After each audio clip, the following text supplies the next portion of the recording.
Okay, now we will end musical moments with audience questions. Hopefully this will help us to digest what we've been talking about. And let's see, what are the questions? So question number 1, what has been the biggest challenge for you during this pandemic?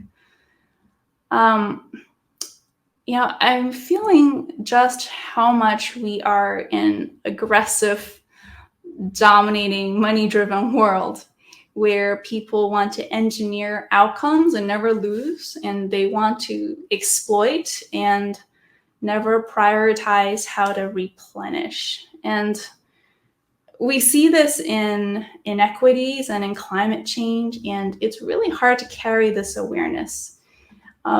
We're out of balance as a society, and then also as individuals who need to figure out how to respond to so much.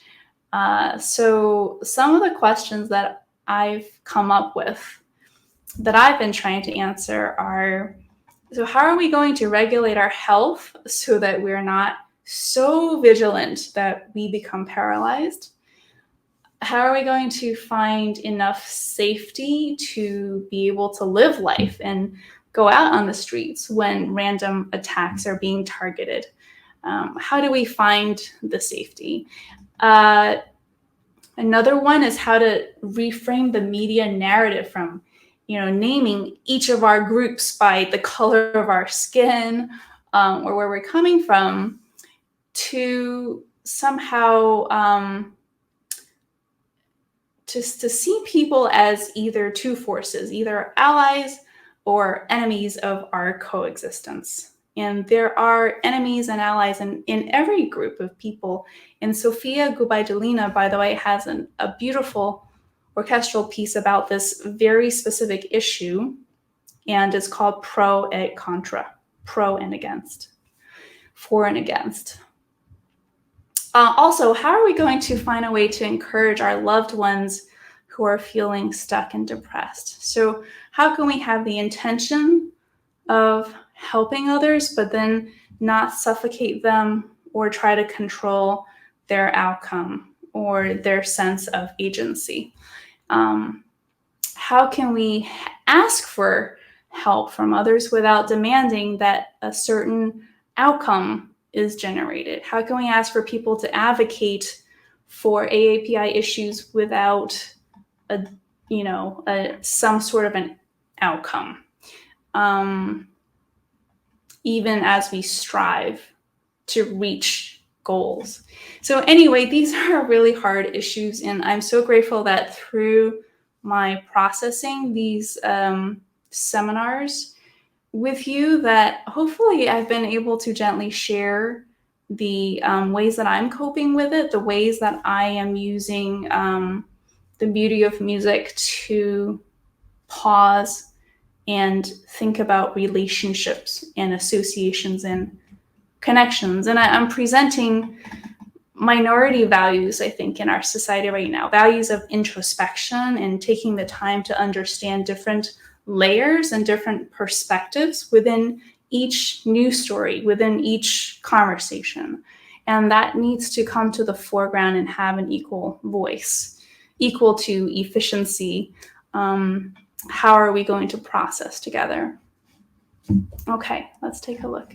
Anything else?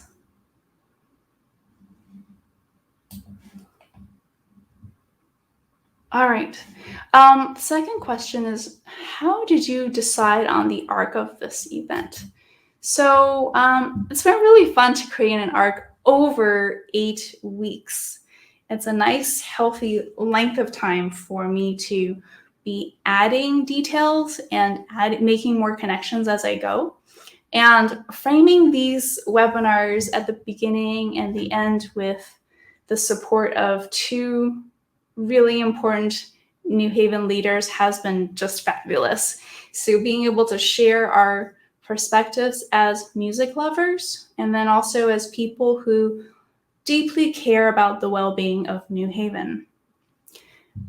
Within each segment, there's a little arc. I wanted to bring together 3 different parts of life, which are education, arts, and health. And so I start with my personal cultural experience as a Chinese American, something that informs my worldview. And then I go to music that represents my identity and that has a healing quality. And then I go to the physical breath that is guided by the pulse and the phrasing in the music. And then I circle back to how can we create our own cultural experience now in the coming week. On the level of week-to-week themes, there's also an arc. So I took us to some places of commonality, like honoring our families, and that's a great, easy way to start out. And then we went to some difficult places like internal intentions and reflection, and that was hard. That was the middle, the abyss in the middle. And now I'm ending by bringing threads together and trying to encourage people to invest in their enjoyment of life through music, and then also to practice how to connect our internal world so that we can free up our defense mechanisms and our anxiety and be ready for all the opportunities that may be hidden in plain sight. Also, to be willing to ask for help that may be hidden in plain sight as well. So not only can we provide help, but I think it's important that we try to help people to feel safe asking for the help. And then we just wait for people to decide that they're going to own their wellness and build partnerships, and they know the timing for that. So I think that's the belonging piece of DEI. Okay, let's see. Any other questions? Who has inspired you for these webinars? Okay, so certainly the music inspires me every day, and my family inspires me every day, and also great artists making things possible and having the vision for beautiful things, beautiful music, beautiful dances, beautiful theater, great conversations with both my Asian friends and my Asian ally friends. We've all been struggling to cope with the backlash around COVID-19 against Asians, about anti-Asian articles in education, in admissions, in social circles, in different industries, the stereotyping of having no personality because we have very different ways of self-expression and we have different values.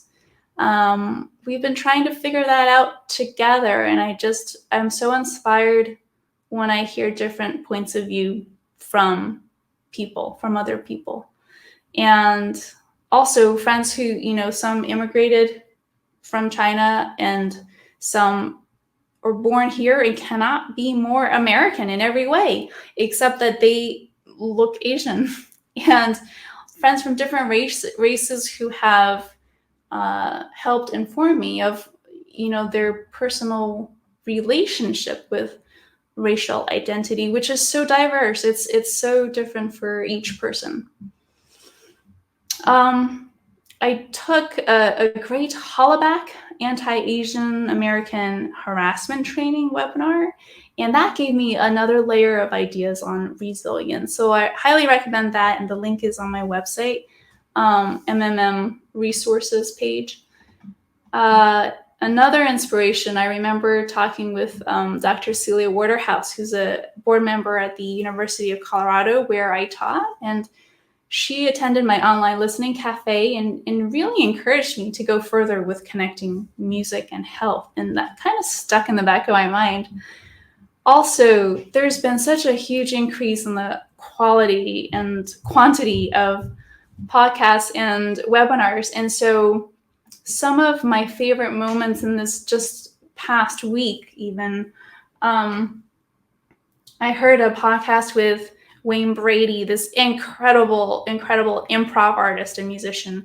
And he said on the podcast that he thinks that the biggest obstacle to getting help is the narrative that you're going to be a fraud if you open up about your need. And I feel really deeply that we as a society need to give people permission to feel that not winning all the time is totally acceptable. This idea that nobody wins all the time, it's just not possible, and we can try to engineer that to happen, but in the end, that is just it's not healthy. And so I just thought it was really great that he was talking about this issue of that is the biggest obstacle, and the shame that Brene Brown is so great at articulating. It totally ties into that. Another podcast I heard this week, Anne Lamott sharing about her Christian faith and the sacrament of ploppage. She's a writer, and she's great with words, and it's exactly what it sounds like: plopping, stopping. She's very down to earth, and if you ever box, all Christians into a cookie cutter image because of how the media is, boy, will she surprise you. So, Sacrament of Ploppage. Weston Sprott, Dean of Juilliard Pre-College, he was on a recent Young Concert Artist Career Catalyst talk. My husband is president at YCA, and so I was listening in on this. And he was talking about how to program racially aware music. And he said, you always need to lead with the music. It first has to be great music. And so in my webinars, in the process of paring down and trying to curate what I actually wanted to present, I kept going back to that thought. What does this piece of music want to say? What is it actually sounding like versus what am I trying to impose on it? What am I trying to engineer? So yeah, so that's it. And thank you all so much for being part of my summer. And I hope that I hear from you and how this is playing out in your life. And there is a survey that we would really appreciate you filling out at yalechina.org/musical moments. It's a way for us to figure out how to have good positive impact, and also to be a way to thank our sponsors for supporting this program. And so I know that surveys are probably not the highest thing on your list, but if you could take a moment to do that, we really, really appreciate hearing back from you. All right, so on to the next thing. I'm going to be performing my first live show in 18 months next week in Colorado. Wish me luck, and I also wish you all the best as we continue to face uncertainties of life, but we're in this all together, and we are in this with the beauty of music. Happy listening.